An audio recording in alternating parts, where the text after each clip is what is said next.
सभासदों, माननीय अध्यक्ष जी,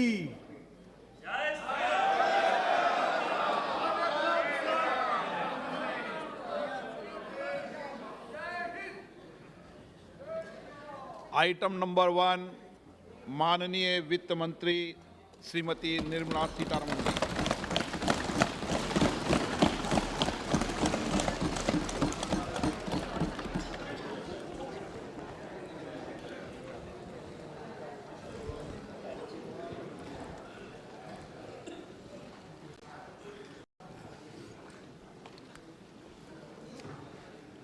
Honorable Speaker, I present the budget for 2023-2024.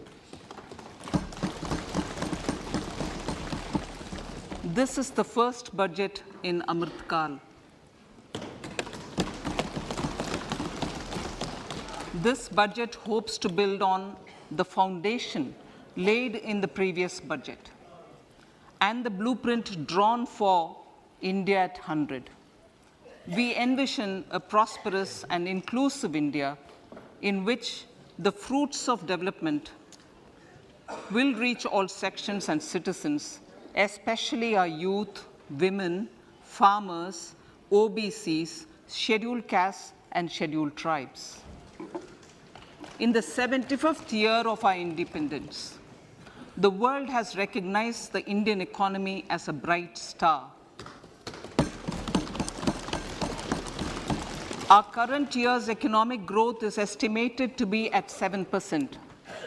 It is notable that this is the highest among all the major economies. This is in spite of the massive slowdown globally caused by COVID-19 and the war. The Indian economy is therefore on the right track and despite a time of challenges, heading towards a bright future. Today, as Indians stand with their head held high and the world appreciates India's achievements and successes, we are sure that elders who had fought for India's independence will, with joy, bless us in our endeavors going forward as well. Our focus on wide-ranging reforms and sound policies implemented through Sabka Prayas, resulting in Jan Bhagidari and targeted support to those in need, helped us perform well in trying times. India's rising global profile is because of the several accomplishments. Unique world-class digital public infrastructure, example, Aadhaar, CoWIN, and UPI. COVID vaccination drive in unparalleled scale and speed, proactive role in frontier areas such as achieving the climate-related goals, Mission Life, and National Hydrogen Mission.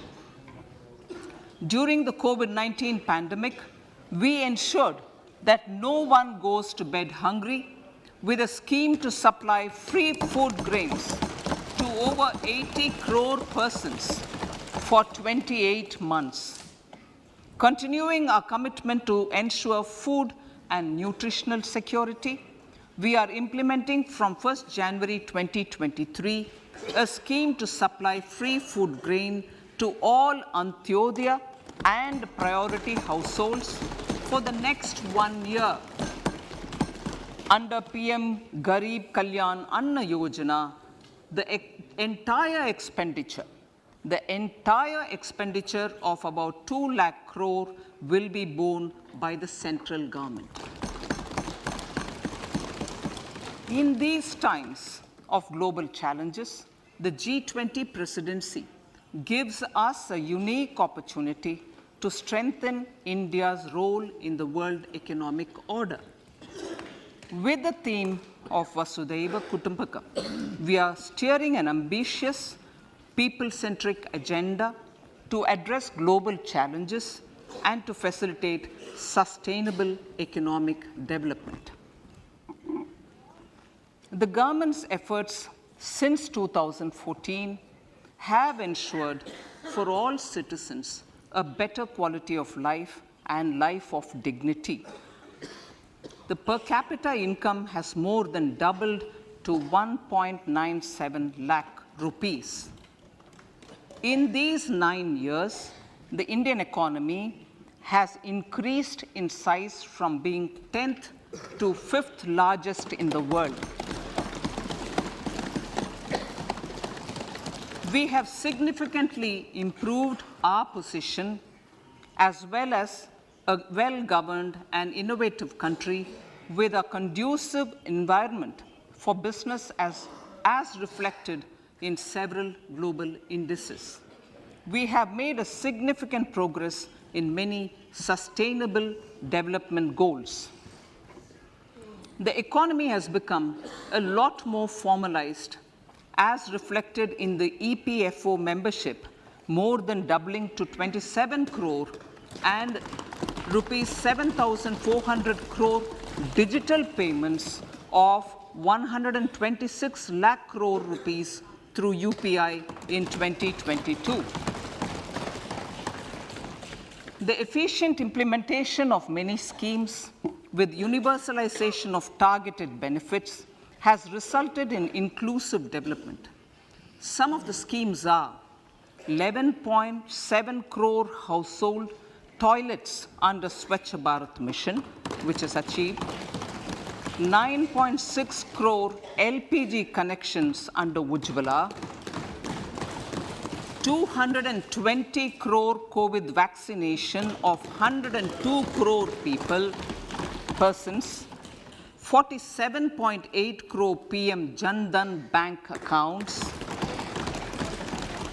insurance cover for 44.6 crore persons under PM Suraksha Bima and PM Jeevan Jyoti Yojana, and cash transfer of 2.2 lakh crores of rupees to 11.4 crore to over 11.4 crore farmers under PM Kisan Samman Nidhi. Our vision for the Amritkal includes technology-driven and knowledge-based economy with strong public finances and a robust financial sector. To achieve this, Jan Bhagidari through Sabka Saath, Sabka Prayas is essential. The economic agenda for achieving this vision focuses on 3 things. First, facilitating ample opportunities for citizens, especially the youth, to fulfill their aspirations. Second, providing strong impetus to growth and job creation. And third, strengthening macroeconomic stability. To service these focus areas in our journey to India at 100, we believe that the following 4 opportunities can be transformative during Amritkal. Economic empowerment of women. Deen Dayal Antyodaya Yojana National Rural Livelihood Mission has achieved remarkable success by mobilizing rural women into 81 lakh self-help groups. We will enable these groups to reach the next stage of economic empowerment through formation of large producer enterprises or collectives, with each having several thousand members and managed professionally. They will be helped with raw materials supply and for better design, quality, branding, and marketing of their products. Through supporting these policies, they will be enabled to scale up their operations to serve the large consumer markets, as has been the case with the several startups growing into unicorns. PM Vishwakarma Kaushal Samman, PM Vikas. For centuries, traditional artisans and craftspeople who work with their hands using tools have brought renown for India. They're generally referred to as Vishwakarma. The art and the handicraft created by them represents the true spirit of Atmanirbhar Bharat. For the first time, A package of assistance for them has been conceptualized. The new scheme will enable them to improve the quality, scale, and reach of their products, integrating them with the MSME value chain. The components of the scheme will include not only financial support, but also access to advanced skill training, knowledge of modern digital techniques, and efficient green technologies, brand promotion, linkage with local and global markets, digital payments, and social security. This will greatly benefit the scheduled castes, scheduled tribes, OBCs, women, and people belonging to the weaker sections. Tourism. The country offers immense attraction for domestic as well as foreign tourists. There is a large potential to be tapped in tourism. The sector holds huge opportunities for jobs and entrepreneurship for youth in particular. Promotion of tourism will be taken up on mission mode with active participation of states, convergence of government programs, and public-private partnerships. Green growth. We are implementing many programs for green fuel, green energy, green farming, green mobility, green buildings, and green equipment, and policies for efficient use of energy across various economic sectors. These green growth efforts help in reducing carbon intensity of the economy and provides for large-scale green job opportunities.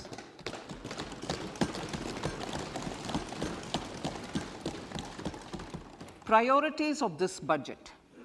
The budget adopts the following 7 priorities. They complement each other and act as the Saptarishi guiding us through the Amritkal. Inclusive development, reaching the last mile, infrastructure and investment, unleashing the potential, green growth, youth power, and financial sector. I now speak on the priority number 1, inclusive development. The government's philosophy of Sabka Saath, Sabka Vikas has facilitated inclusive development covering in specific farmers, women, youth, OBCs, scheduled castes, scheduled tribes, Divyangjan, and economically weaker sections, and overall priority for the underprivileged, Vanchiton ko Variyata. There has also been a sustained focus on Jammu Kashmir, Ladakh, and the Northeast. This budget builds on those efforts. Digital public infrastructure for agriculture. Digital public infrastructure for agriculture will be built as an open source, open standard, and interoperable public good. This will enable inclusive farmer-centric solutions through relevant information services for crop planning and health, improved access to farm inputs, credit and insurance, help for crop estimation, market intelligence, and support for growth of agri-tech industry and startups.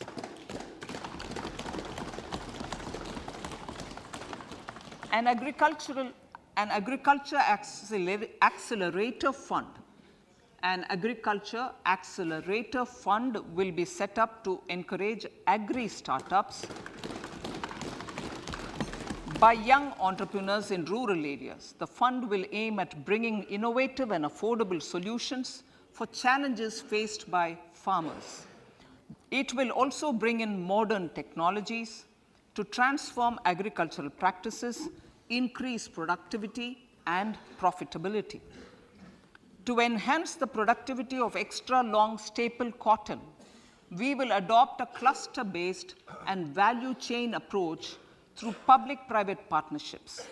This will mean collaboration between farmers, state, and industry for input supplies, extension services, and market linkages. We will launch an Atmanirbhar Clean Plant program to boost availability of disease-free, quality planting material for high-value horticultural crops at an outlay of 2,200 crores. Global hub for millets, which are Sri Anna. India is the forefront.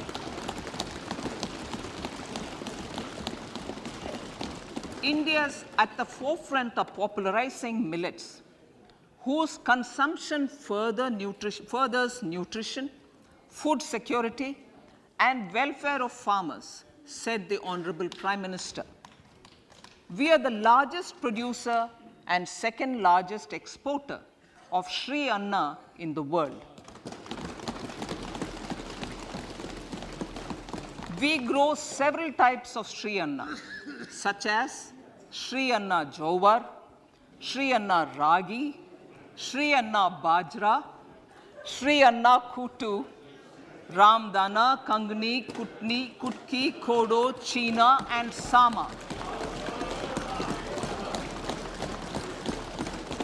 These have a number of health benefits and have been an integral part of our food for centuries. I acknowledge with pride the huge service done by small farmers in contributing to the health of fellow citizens by growing these Sri Anna. Now, to make India a global hub for Sri Anna, the Indian Institute of Millet Research, ideally Indian Institute of the Sri Anna Research, Hyderabad, will be supported as the center of excellence for sharing best practices, research, and technologies at the international level. The agricultural credit target will be increased to 20 lakh crores with focus on animal husbandry, dairy, and fisheries. We will launch a new sub-scheme of PM Matsya Sampada Yojana, which is an existing scheme, but we launch a new sub-scheme with targeted investment of 6,000 crores to further enable activities of fishermen, fish vendors, and micro and small entrepreneurs, improve value chain efficiencies, and expand the market. For farmers, especially small and marginal farmers and other marginalized sections, the government is promoting cooperative-based economic development model.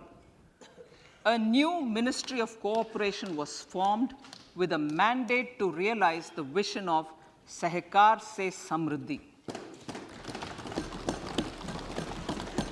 To realize this vision, the government has already initiated computerization of 63,000 primary agricultural credit societies with an investment of 2,516 crores.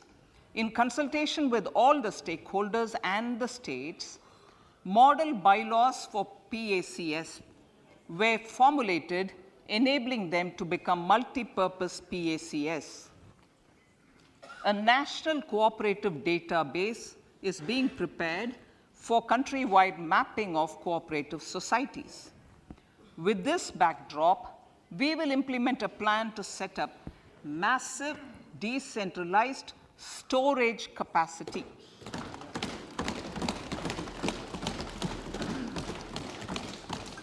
This will help farmers store their produce and realize remunerative prices through sale at appropriate times. The government will also facilitate setting up of a large number of multipurpose cooperative societies, primary fishery societies, and dairy cooperative societies in uncovered panchayat and villages in the next 5 years.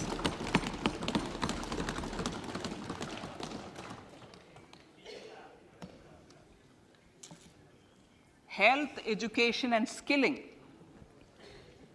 157 new nursing colleges will be established in co-location in co-location with the existing 157 medical colleges established since 2014.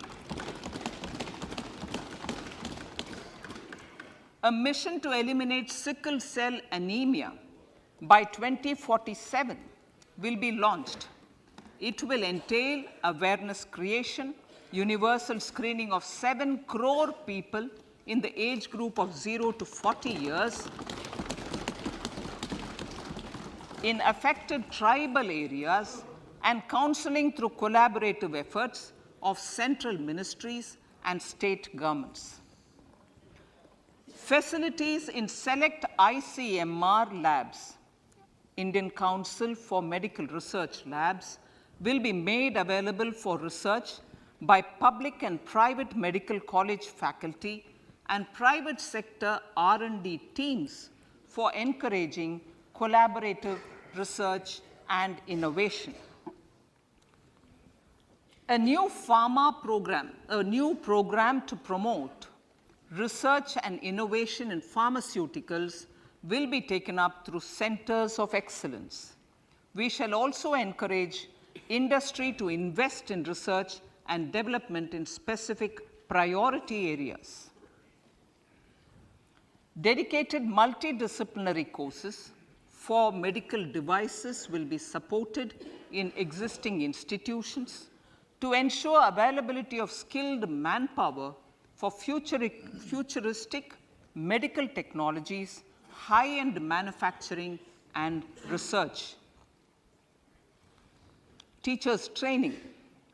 Teachers' training will be re-envisioned through innovative pedagogy, curriculum transaction, continuous professional development, dipstick surveys, and ICT implementation. The District Institute of Education and Training will be developed as vibrant institutes of excellence for this purpose.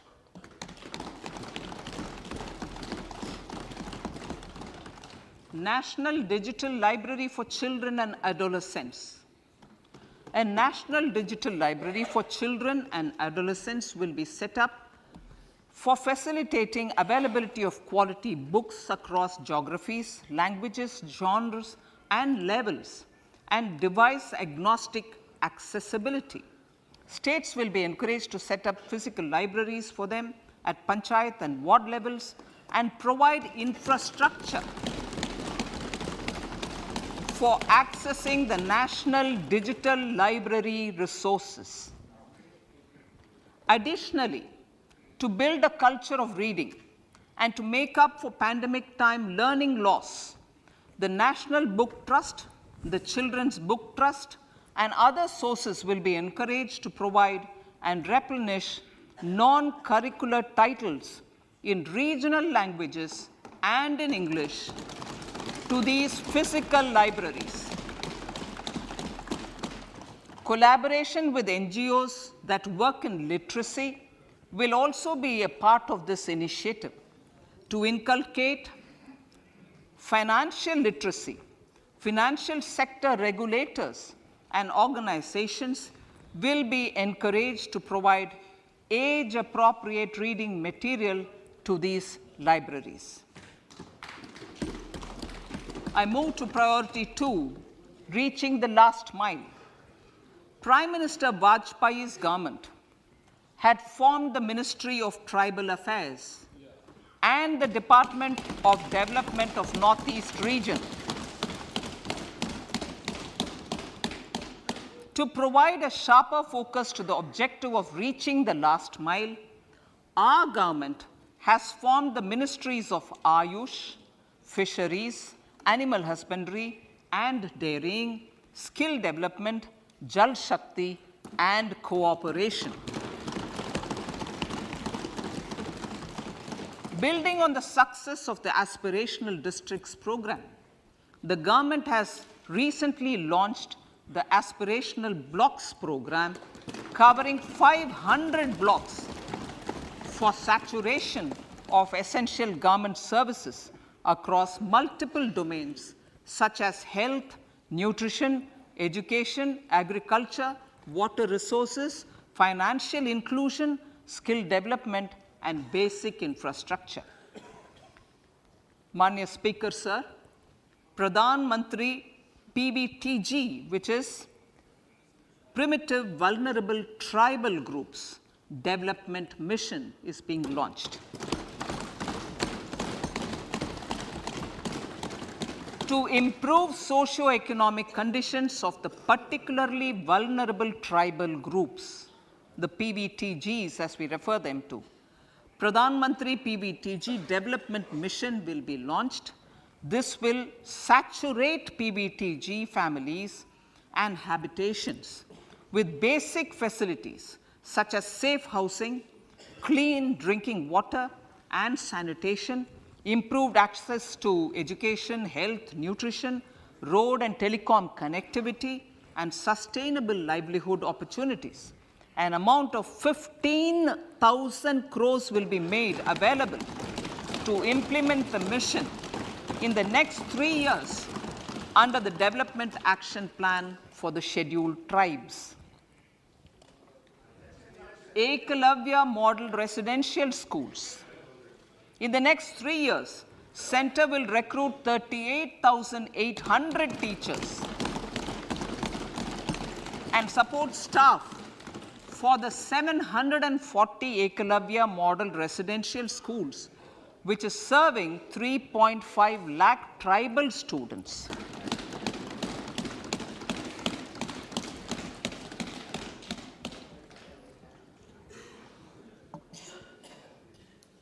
In the drought-prone central regions of Karnataka, central assistance of 5,300 crore will be given to Upper Bhadra project to provide sustainable micro irrigation and filling up of surface tanks for drinking water. PM Awas Yojana. The outlay for PM Awas Yojana is being enhanced by 66% to over 79,000 crores. Bharat Shared Repository of Inscriptions will be set up in a digital epigraphy museum with digitization of 1 lakh ancient inscriptions in the first stage. Support for poor prisoners. For poor persons who are in prisons and unable to afford the penalty or the bail amount, required financial support will be provided. Priority number 3, infrastructure and investment. Investments in infrastructure and productive capacity have a large multiplier impact on growth and employment. After the subdued period of the pandemic, private investments are growing again. The budget takes the lead once again to ramp up the virtuous cycle of investment and job creation. Honorable Speaker, sir, the capital investment outlay is being increased steeply for the 3rd year in a row by 33% to 10 lakh crores, which would be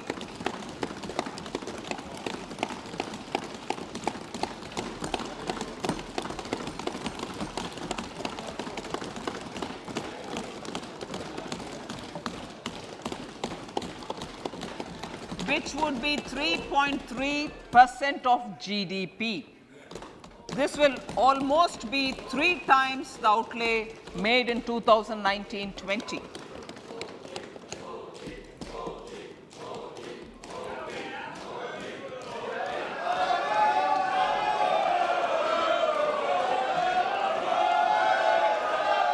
This substantial increase in recent years is central to the government's efforts to enhance growth potential and job creation, crowd in private investments, and provide a cushion against global headwinds.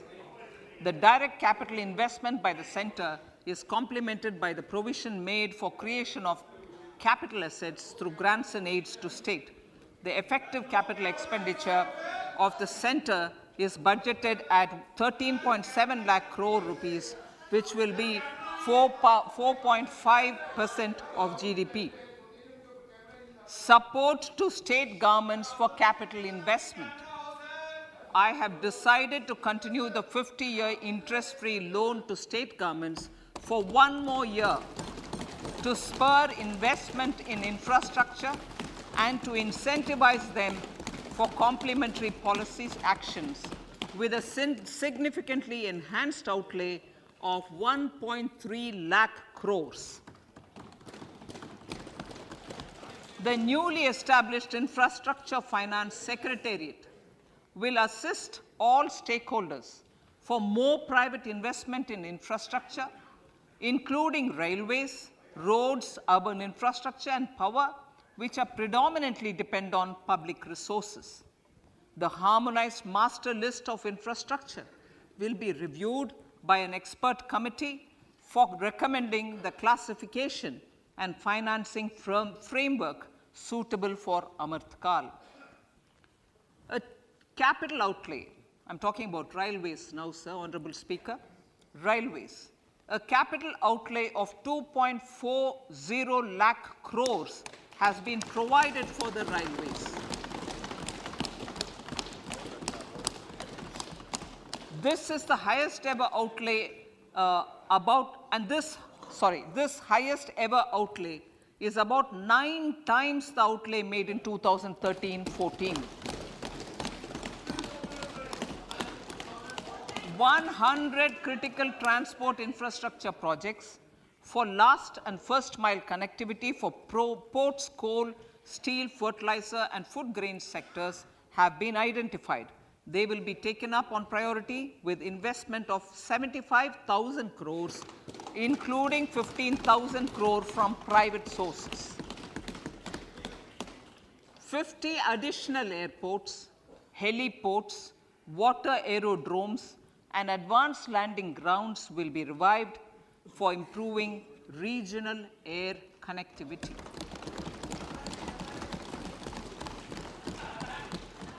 Sustainable cities for tomorrow.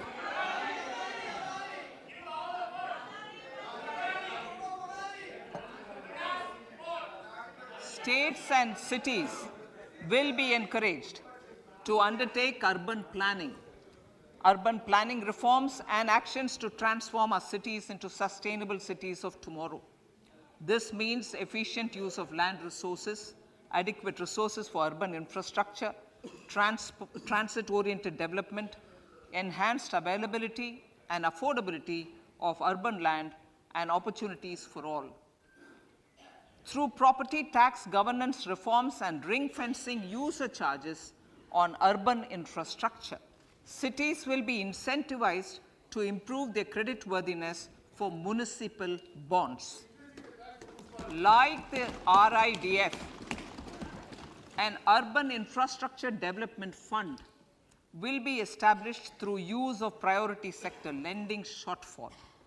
This will be managed by the National Housing Bank and will be used by public agencies to create urban infrastructure in Tier 2 and Tier 3 cities. States will be encouraged to leverage resources from the grants of the 15th Finance Commission as well as existing schemes to adopt appropriate user charges while accessing the UIDF. We expect to make available 10,000 crore rupees per annum for this purpose. All cities and towns will be enabled for 100% mechanical desludging of septic tanks and sewers to transition from manhole to machine hole mode.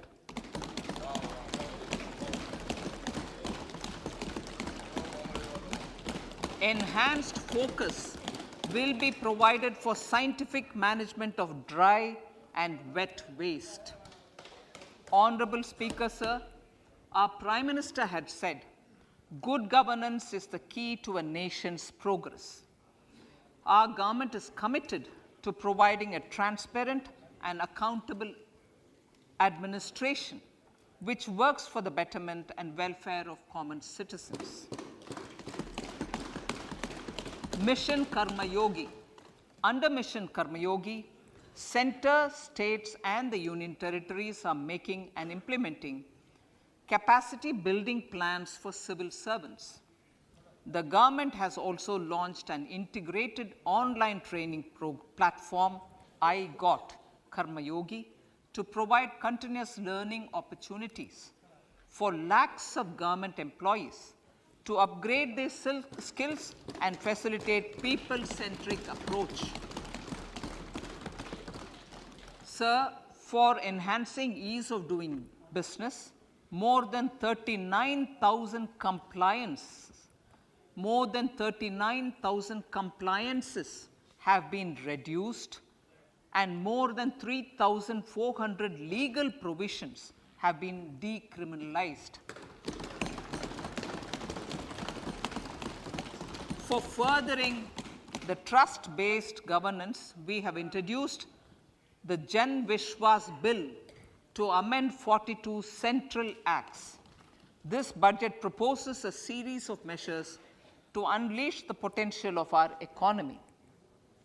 Centers of Excellence for Artificial Intelligence. For realizing the vision of Make AI in India and Make AI Work for India, 3 centers of excellence for artificial intelligence will be set up in top educational institutions.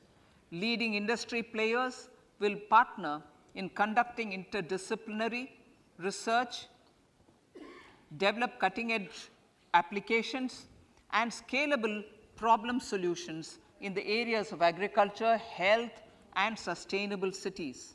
This will galvanize an effective AI ecosystem and nurture quality human resources in the field.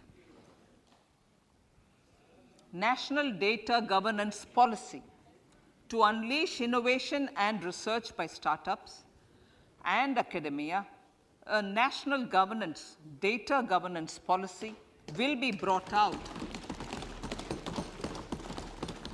This will enable access to anonymized data.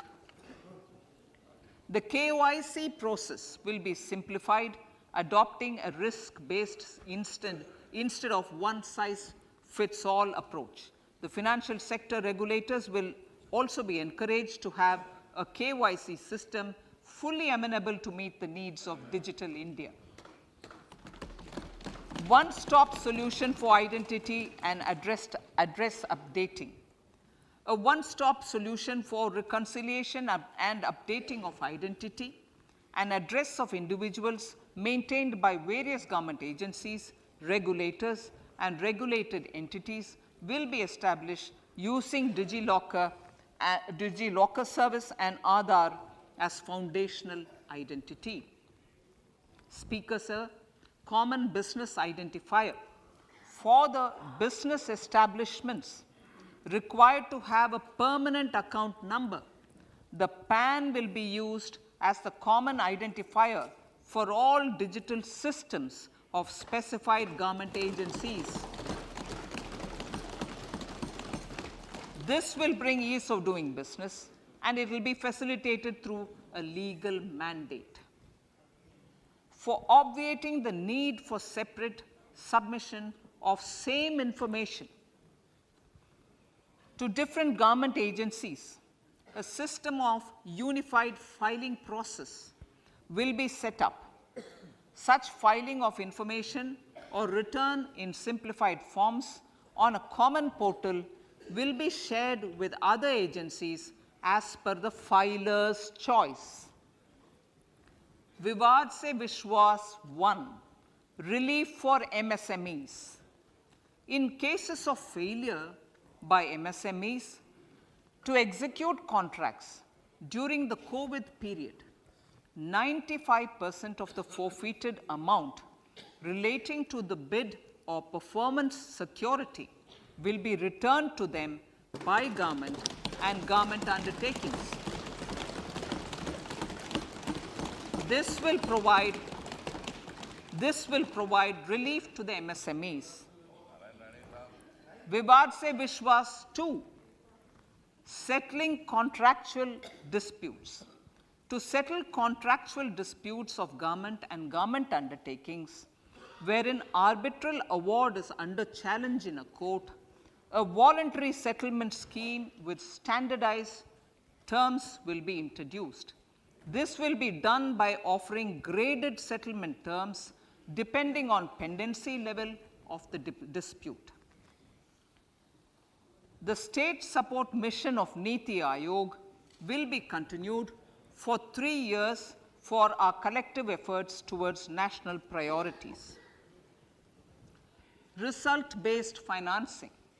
To better allocate scarce resources for competing development needs, the financing of select schemes will be changed on a pilot basis from input-based to result-based.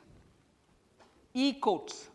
For efficient administration of justice, phase 3 of e-courts projects phase 3 of the e-courts project will be launched with an outlay of 7,000 crores. Fintech services in India have been facilitated by our digital public infrastructure, including Aadhaar, PM Jan Dhan Yojana, Video, KYC, India Stack, and UPI. To enable more fintech innovative services, the scope of documents available in DigiLocker for individuals will be expanded. An entity DigiLocker will be set up for the use by MSMEs, large businesses, and also charitable trusts. This will be towards storing and sharing documents online securely whenever needed with various authorities, regulators, banks, and other business entities. 5G services.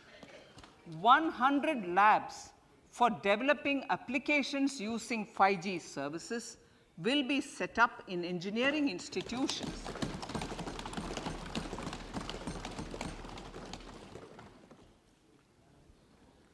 To realize a new range of opportunities, business models, and employment potential, the labs will cover, among others, applications such as smart classrooms, precision farming, intelligent transport systems, and healthcare applications. Lab-grown diamonds. Lab-grown diamonds is a technology and innovation-driven emerging sector with high employment potential. These environment-friendly diamonds, which have optically and chemically the same properties as natural diamonds.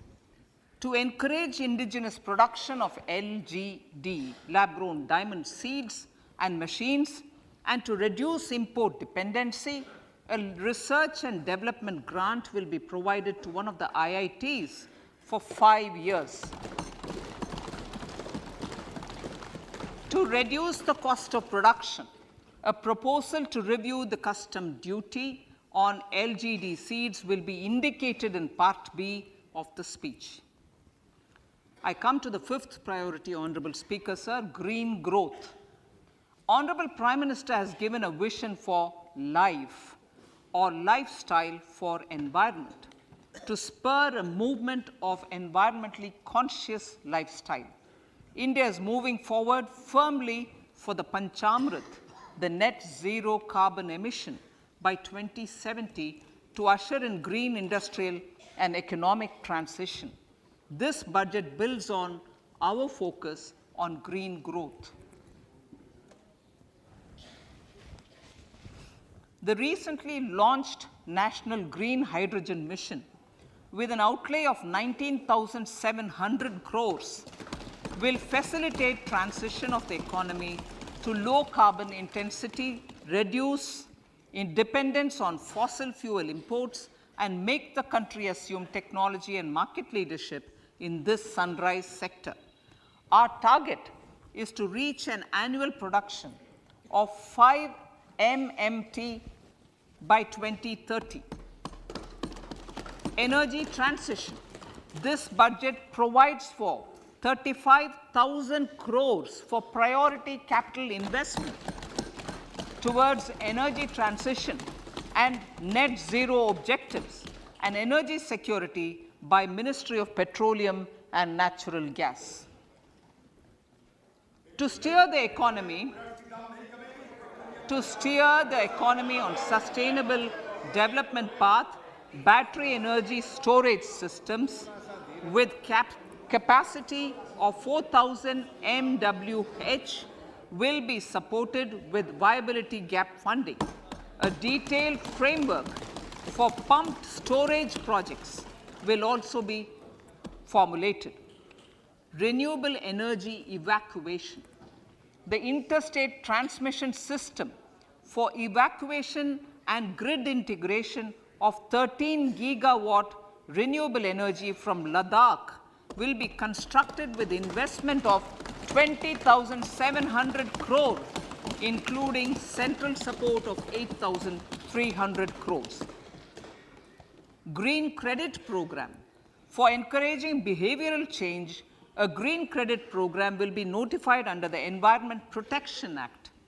This will incentivize environmentally sustainable and responsive actions by companies, individuals, and local bodies, and help mobilize additional resources for such activities. PM Program for Restoration, Awareness, Nourishment, and Amelioration of Mother Earth, PM Pranam, will be launched to incentivize states and union territories to promote alternative fertilizers and balanced use of chemical fertilizers. Go Bardhan Scheme. 500 new waste to wealth plants under Go Bardhan, galvanizing organic bio-agro resources done. Go Bardhan scheme will be established for promoting circular economy. These will include 200 compressed biogas plants, including 75 plants in urban areas, and 300 community or cluster-based plants at a total investment of 10,000 crores. I will refer to this in Part B also. In due course, a 5% CBG mandate will be introduced for all organizations marketing natural and biogas. For collection of biomass and distribution of biomanure, appropriate fiscal support will also be provided. Bharatiya Prakritik Kheti Bio Input Resource Centers.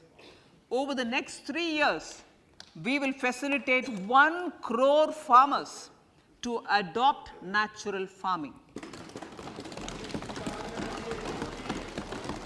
For this, Honorable Speaker, 10,000 bio input resource centers will be set up, creating a national level distributed micro fertilizer and pesticide manufacturing network. Mishti.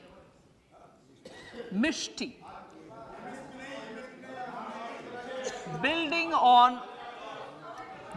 on India's success in afforestation, mangrove initiative for shoreline habitats and tangible incomes, Mishti, will be taken up for mangrove plantation along the coastline and on salt pan lands wherever feasible through convergence between Manrega, Campa, Fund, and other sources. Amrit Dharohar. Wetlands are vital ecosystems which sustain biological diversity. In his latest Mann Ki Baat, the Prime Minister said, now, I quote, now the total number of Ramsar sites in our country has increased to 75, whereas before 2014, there were only 26, unquote. Local communities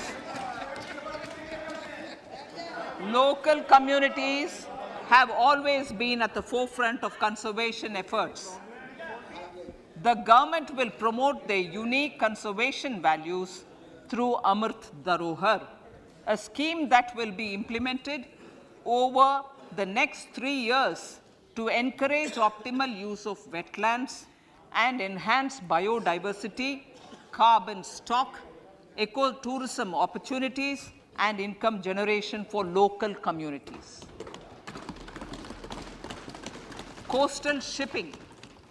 Coastal shipping will be promoted as the energy efficient and lower cost mode of transport, both for passengers and freight, through PPP mode with viability gap funding.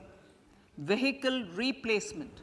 Vehicle replacement is an important continuing policy, replacing the old political, I know, replacing,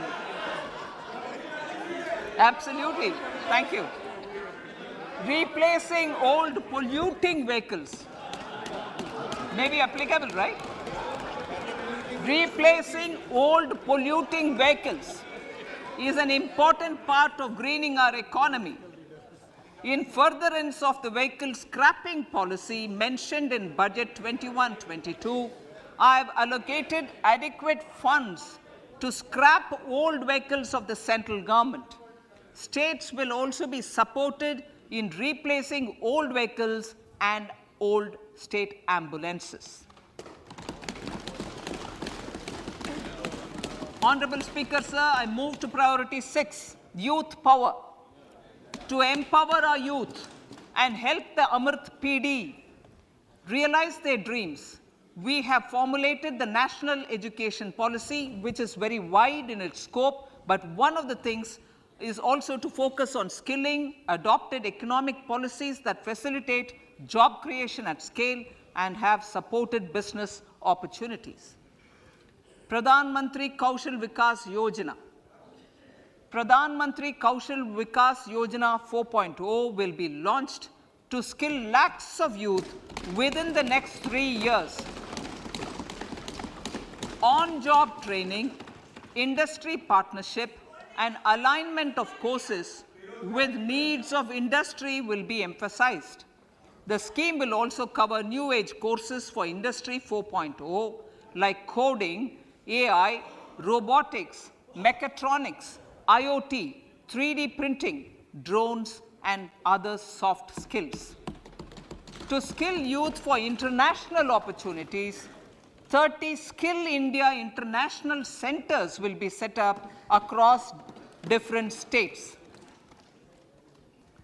The digital ecosystem for skilling will be further expanded with the launch of a unified Skill India digital platform for enabling demand-based formal skilling, linking with employers including MSMEs, and facilitating access to entrepreneurship schemes. To provide stipend support to 47 lakh youths in 3 years, direct benefit transfer under a pan-India national apprenticeship promotion scheme will be rolled out. Tourism. Honorable Speaker, sir, with an integrated and innovative approach, at least 50 destinations will be selected through challenge mode. In addition to aspects such as physical connectivity, virtual connectivity, tourist guides, high standards for food streets, and tourist security, all the relevant aspects would be made available on an app to enhance tourist experience.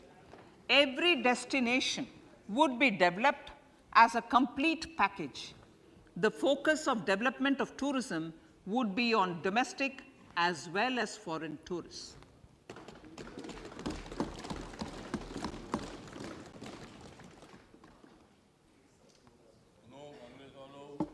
Sector-specific skilling and entrepreneurship development will be dovetailed to achieve the objectives of Dekho Apna Desh initiative.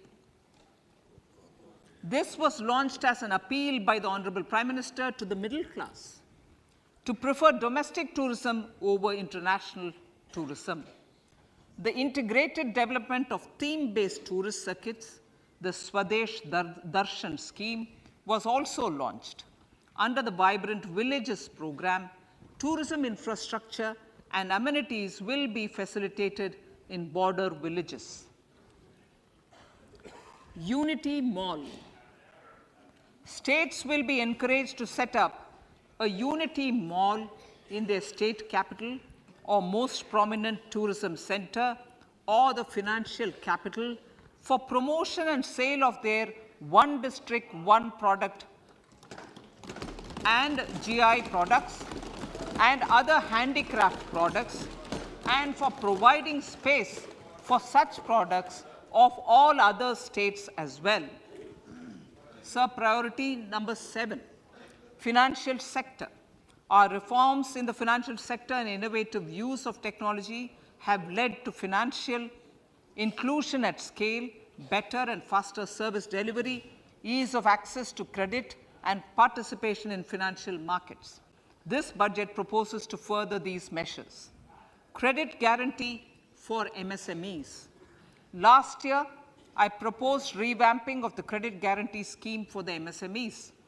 I am happy to announce that the revamped scheme will take effect from 1st April 2023 through infusion of 9,000 crores in the corpus. This will enable additional collateral-free guaranteed credit of 2 lakh crores of rupees. Further, the cost of credit will be reduced by about 1%. A national financial information registry will be set up to serve as the central repository of financial and ancillary information. This will facilitate efficient flow of credit, promote financial inclusion, and foster financial stability. A new legislative framework will govern this credit public infrastructure and will be designed in consultation with the RBI. To meet the needs of Amrit Kal and to facilitate optimum regulation in the financial sector, public consultation, as necessary and feasible, will be brought to the process of regulation making and issuing subsidiary directions. To simplify, to ease, and to reduce cost of compliance, financial sector regulators will be requested to carry out a comprehensive review of existing regulations. For this, they will consider suggestions from public and regulated entities. Time limits to decide the application under various regulations will also be laid down. Honorable Speaker, sir, to enhance business activities in GIFT IFSC, the following measures will be taken. Delegating powers under the SEZ Act to the IFSCA to avoid dual regulation. Setting up a single window IT system for registration and approval of IFSCA, SEZ authorities, GSTN, RBI, SEBI, and IRDAI. Permitting acquisition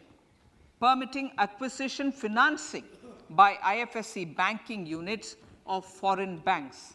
Establishing a subsidiary of Exim Bank for trade refinancing. Amending IFSCA Act for statutory provisions for arbitration, ancillary services, and avoiding dual regulation under the SEZ Act, and recognizing offshore derivative instruments as valid contracts. Honorable Speaker, sir, data embassy. For countries looking for digital continuity solutions, we will facilitate setting up of their data embassies in GIFT IFSC.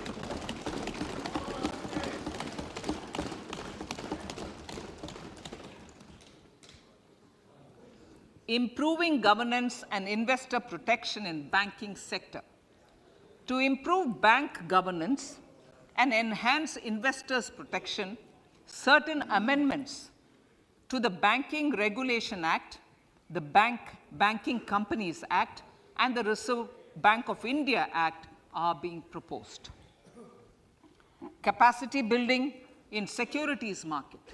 Honorable Speaker, sir, to build capacity of functionaries and professionals in the securities market, SEBI will be empowered to develop, regulate, maintain, and enforce norms and standards for education in the National Institute of Securities Markets and to recognize award of degrees, diplomas, and certificates. A central processing center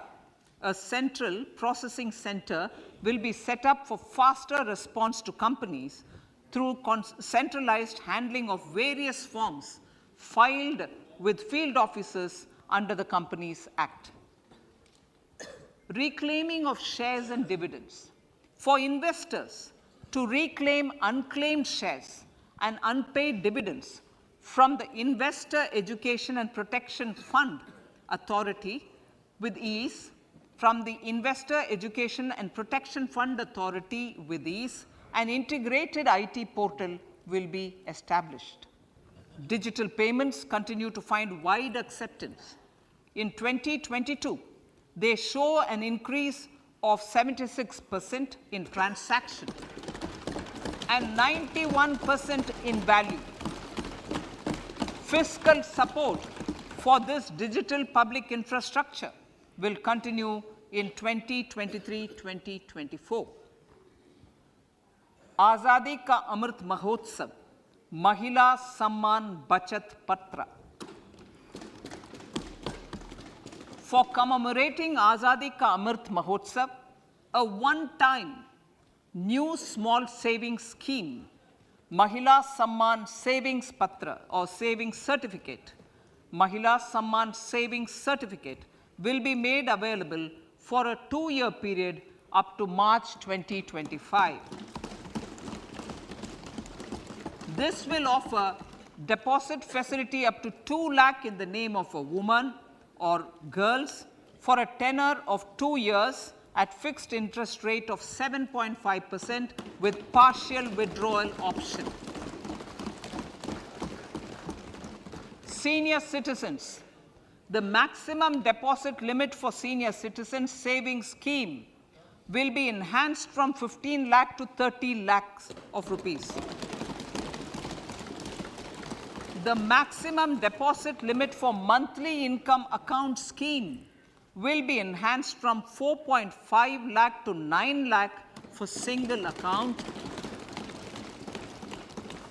and from 9 lakh to 15 lakh for joint account.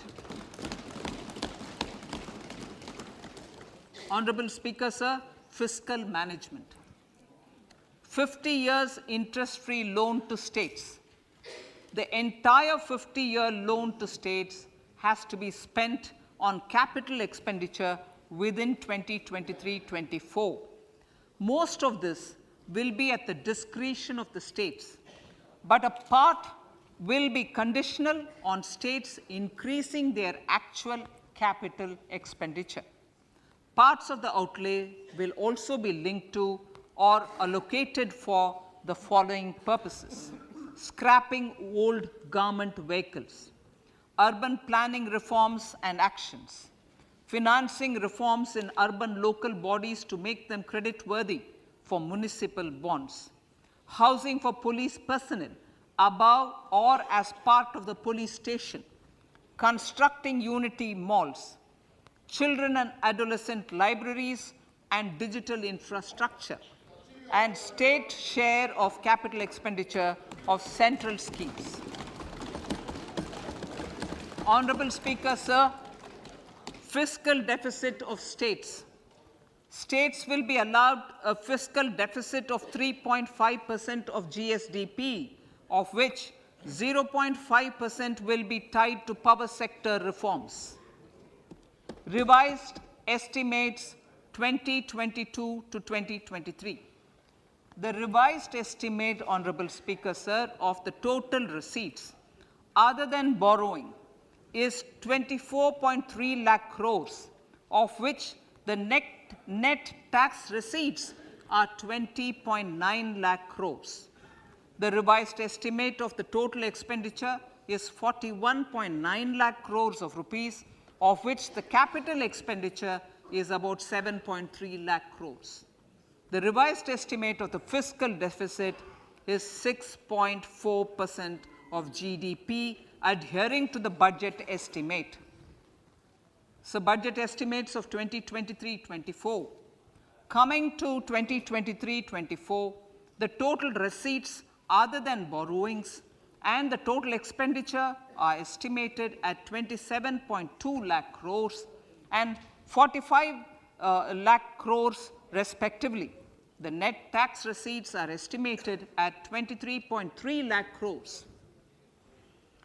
The fiscal deficit is estimated to be 5.9% of the GDP. In my budget speech for 21-22, I had announced that we plan to continue the path of fiscal consolidation, reaching a fiscal deficit of below 4.5% by 2025-26, with a fairly steady decline over the period. We have adhered to this path, and I reiterate my intention to bring the fiscal deficit below 4.5% of GDP by 2025-26. To finance the fiscal deficit in 2023-24, the net market borrowings from dated securities are estimated at 11.8 lakh crores. The balance financing is expected to come from small savings and other sources. The gross market borrowings are estimated at 15.43 lakh crores of rupees. Honorable Speaker, sir, I now move to Part B.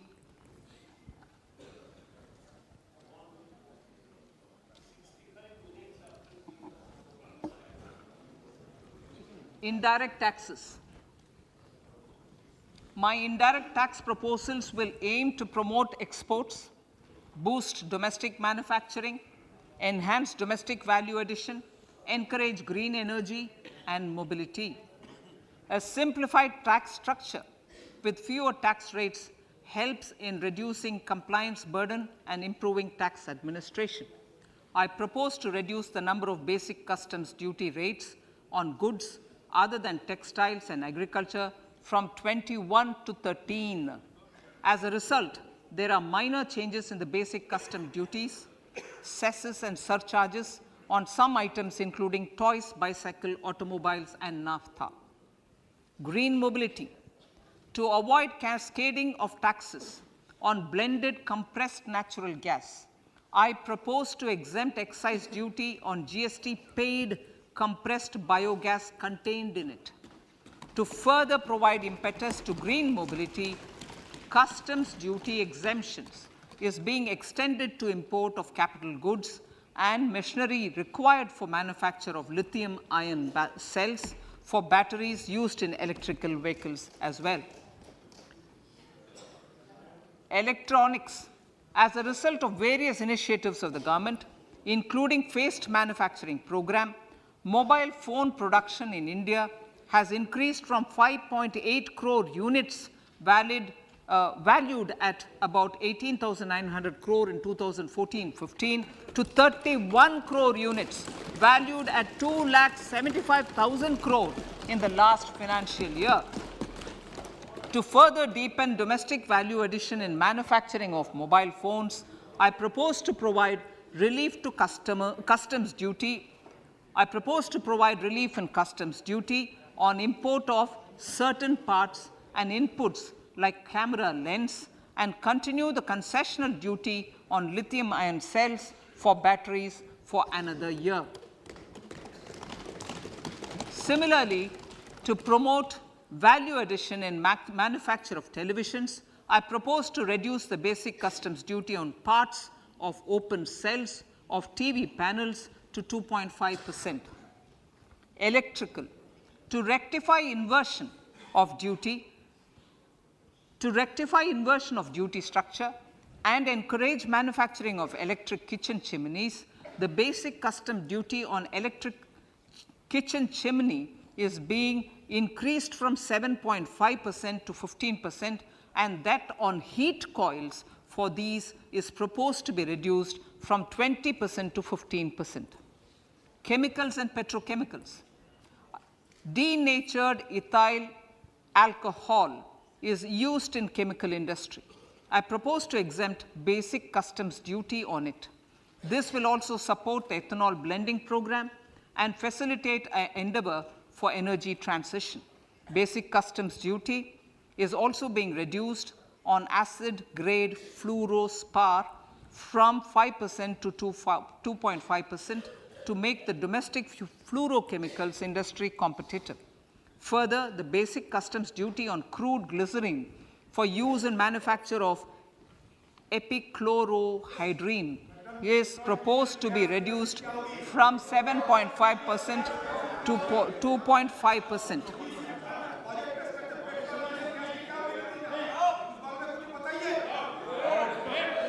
Marine products. In the last financial year, marine products recorded the highest export growth, benefiting farmers in the coastal states of the country. To further enhance the export competitiveness of marine products, particularly shrimps, duty is being reduced on key inputs for domestic manufacture of shrimp feed.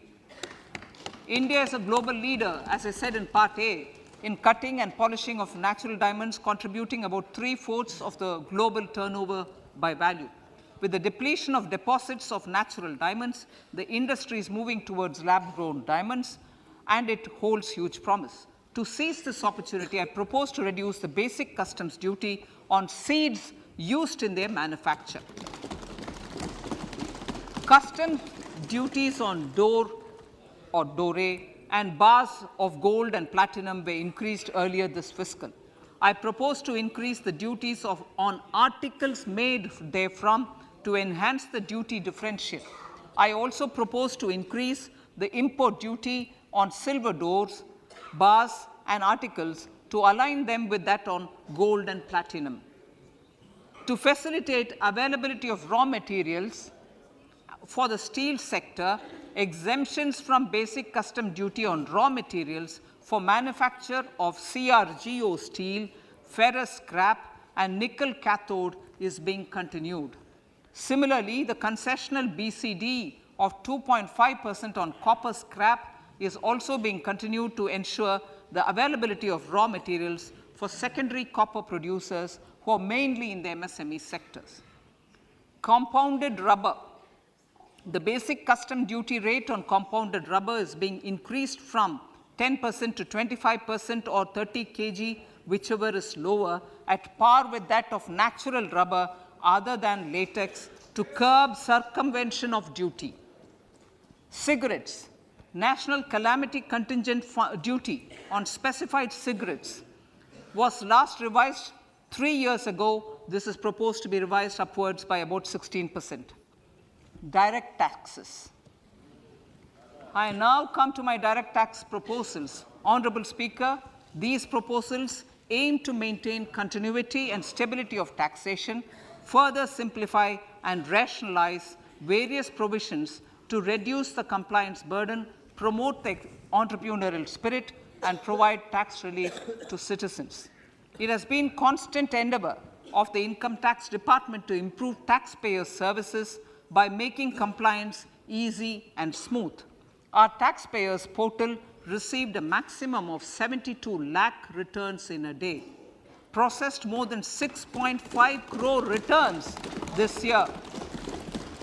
Average processing period reduced from 93 days in financial year 13-14 to 16 days only now. And 45% of the returns were processed within 24 hours. We intend to further improve this, roll out the next generation common IT return form for taxpayer convenience, and also plan to strengthen the grievance redressal mechanism. MSMEs and professionals. MSMEs are growth engines of our economy. Micro enterprises with turnover up to 2 crore of rupees and certain professionals with turnover of up to 50 lakh rupees can avail the benefit of presumptive taxation. I propose to provide enhanced limits of 3 crore and 75 lakh respectively to the taxpayers whose cash receipts are no more than 5%.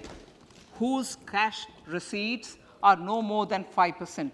Moreover, to support MSMEs in timely receipt of payments, I propose to allow deduction for expenditure incurred on payments made to them only when payment is actually made. Cooperation. Cooperation is a value to be cherished.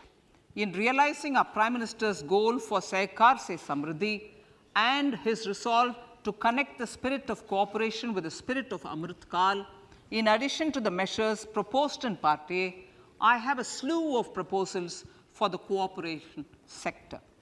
First, new cooperatives that commence manufacturing activities till 2024, 31st March, shall get the benefit of a lower tax rate of 15%, as is presently available to new manufacturing companies. Secondly, I propose to provide an opportunity to sugar cooperatives to claim payments made to sugarcane farmers for the period prior to the assessment year 2016-17 as expenditure. This is expected to provide them a relief of almost 10,000 crores. Thirdly, I am providing a higher limit of 2 lakh per member for cash deposits to loans in cash by primary agricultural cooperative societies and primary cooperative agriculture and rural development banks. I repeat that. Thirdly, I am providing a higher limit of 2 lakh per member for cash deposits to and loans in cash by primary agricultural cooperative societies and primary cooperative agricultural and rural development banks. Similarly, a higher limit of 3 crore for TDS on cash withdrawal is being provided to cooperative societies. Startups.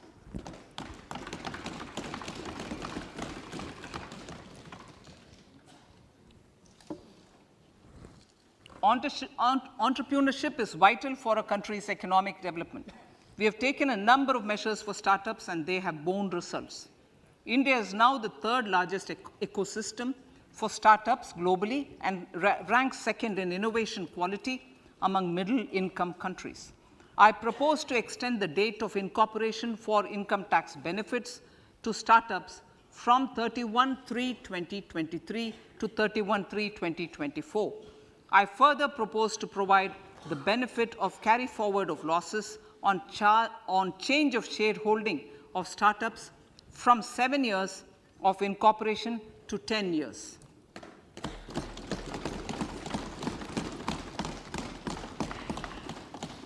To reduce the pendency of appeals at commissioner level, I propose to deploy about 100 joint commissioners for disposal of small appeals. We shall also be more selective in taking up cases for scrutiny of returns already received this year. Better targeting of tax concessions. For better targeting of tax concessions and exemptions, I propose to cap deduction from capital gains on investment in residential house under Section 54 and Section 54F to 10 crores. Another proposal with similar intent is to limit income tax exemption from proceeds of insurance policies with very high value. Rationalization. Honorable Speaker, sir, there are a number of proposals relating to rationalization and simplification. Income of authorities, boards, and commissions set up by statutes of union or state for the purpose of housing, development of cities, towns, and villages, and regulating and developing an activity or matter is proposed to be exempted from income tax. Other major measures in this direction are removing the minimum threshold of 10,000 for TDS and clarifying taxability relating to online gaming.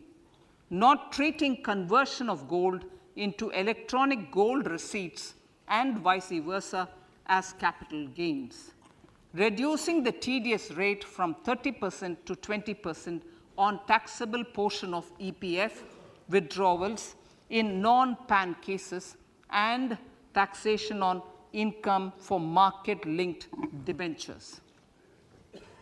Other major proposals in the finance bill relate to the following: extension of period of tax benefits to funds relocating to IFSC, GIFT City till 31/3/2025, decriminalization under Section 276A of the Income Tax Act, allowing carry forward of losses on strategic disinvestment, including that of IDBI Bank, and providing EEE status to Agnivir Fund.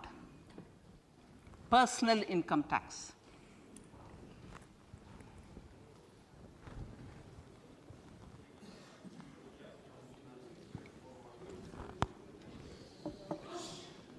Now I come to what everyone is waiting for. Personal income tax. I have 5 major announcements to make in this regard. These primarily benefit our hard-working middle class. The first one concerns rebate. Currently, those with income up to 5 lakh do not pay any income tax in both old and new regimes. I propose to increase the rebate limit to 7 lakhs in the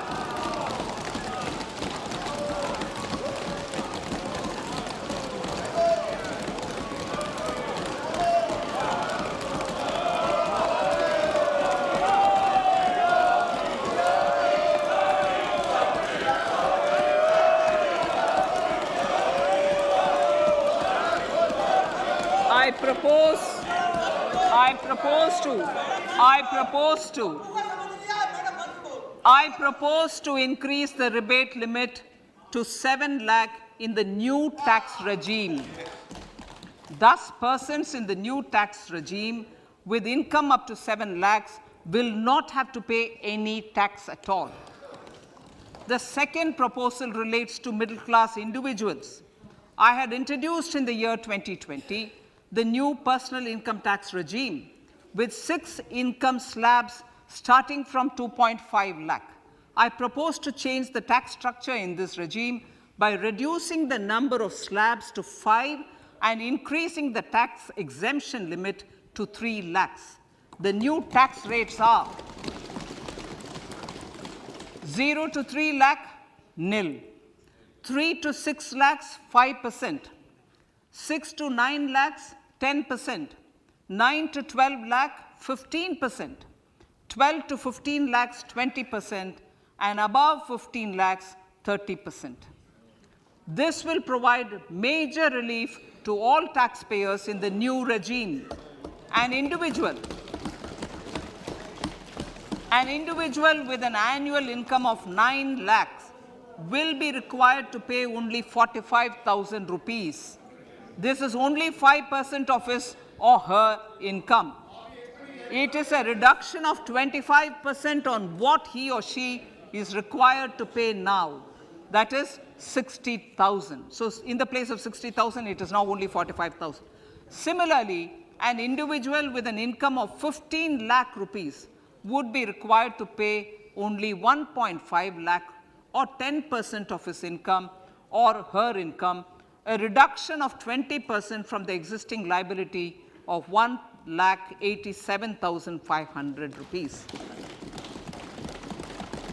My third proposal is for the salaried class and the pensioners, including family pensioners, for whom I propose to extend the benefit of standard deduction to the new tax regime. Each salaried person with an income of 15.5 lakh rupees or more will thus stand to benefit by 52,500 rupees. My fourth announcement in personal income tax is regarding the highest tax rate, which in our country is 42.74%. This is among the highest in the world. I propose to reduce the highest surcharge rate from 37% to 25% in the new tax regime.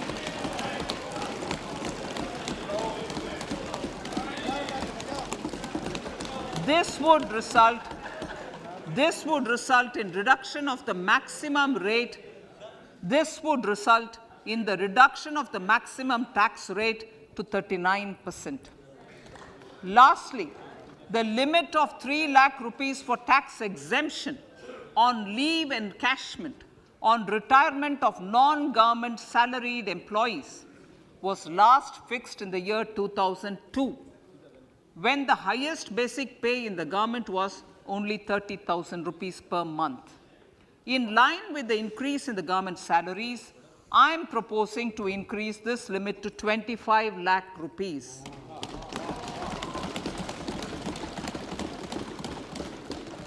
We are also making the new income tax regime as the default tax regime. However, citizens will continue to have the option to avail the benefit of the old tax regime. Apart from these, I am also making some other changes as given in the annexure. As a result of these proposals, revenue of about 38,000 crore to 37,000 crore in direct taxes and rupees 1,000 crore in indirect taxes will be foregone, while revenue of about 3,000 crore will be additionally mobilized. Thus, the total revenue foregone is about 35,000 crores annually. Honorable Speaker, sir, with these words, I commend the budget to this August House.